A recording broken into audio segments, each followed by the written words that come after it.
Bueno, mirá lo que me encontré ahora. No se puede creer.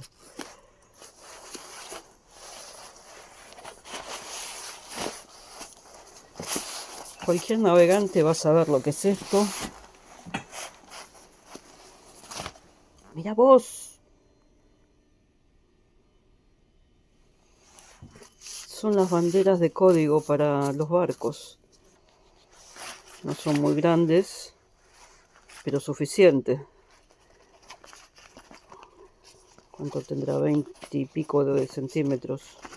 Bueno, después la pongo. Pero están todas. No lo puedo creer.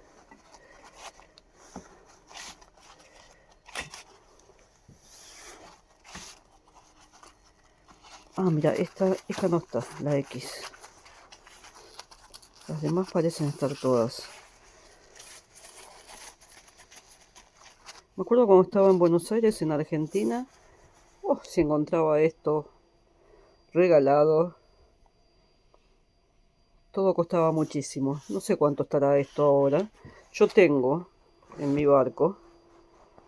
Así que no necesito. ¿Qué voy a hacer con esto? Me parece que lo voy a llevar a Buenos Aires.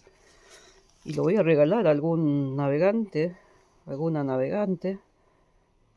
Eh, algunos de mis seguidores. Pero me lo voy a llevar y lo voy a regalar. ¿Alguien lo va a querer? Bárbaro.